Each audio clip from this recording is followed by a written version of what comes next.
तर परळी परळी करू नका, प्रत्येक ठिकाणी घटना घडतात, पंकजा मुंडेंनी हे विधान केलं आहे।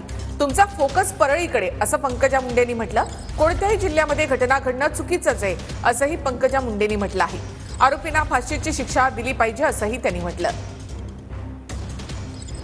ह्या काही घटना होऊ नयेत असं काय, ही प्रवृत्ती आहे।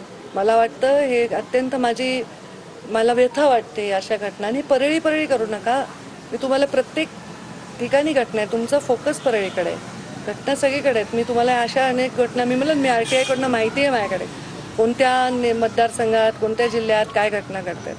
त्यामुळे घटना घडणं चूक आहे, कुठेही घटना घडणं चूक आहे। तुम्ही तर असं म्हणताय का तिकडे काही वेगळा काही संसर्ग झालाय आणि अशा घटना घडतात। घटना चूक आहे, फाशी दिली पाहिजे, जे कोणी त्याच्यात गुन्हेगार आहे पकडलंच पाहिजे त्यांना। सर्वात अजितदादांनी जे सांगितलं की या जिल्ह्यामध्ये बरेच उद्योग येऊ इच्छितात, एखाद्या घटना एखादा दुर्दैवी प्रसंग याच्यामुळे जिल्ह्याची आपली जी प्रतिमा आहे ती डागाळली नाही पाहिजे, जेणेकरून बाहेरचे लोक इथे उद्योग टाकायला येऊ शकतात। मी पालकमंत्री असल्यापासून विमानतळाचा प्रयत्न मी पण करत होते, पण जेव्हा शासनाने निर्णय घेतला की शासकीय जागा पाहिजे तर तेवढी जागा एका ठिकाणी मिळणं हा एक प्रश्न होता आणि तो प्रश्न कसा सोडवायचा तर दादा म्हणले त्याच्यामध्ये काही मदत करू, आर्थिक सुद्धा अडचण आली तर, आणि विमानतळाचा विषयही मार्गी लावू।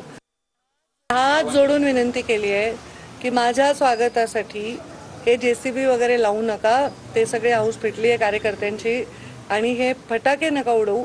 आता काही ठिकाणी अंतरून ठेवले होते, त्यांनी माफी मागितली माझी, फटाके उडवू नका, कारण मी पर्यावरण मंत्री आहे आणि पर्यावरणाचा ऱ्हास होतो याच्यातून। माझं स्वागत एक गुलाबाचं फूल देऊन केलं तरीही तेवढंच माझ्यासाठी मोलाचं आहे। कोणी 3-3दा हार घातला आणि हजारो रुपयाचे फटाके उडवले तर कदाचित तो माझ्या निगेटिव्ह बुकमध्ये जाऊ शकतो।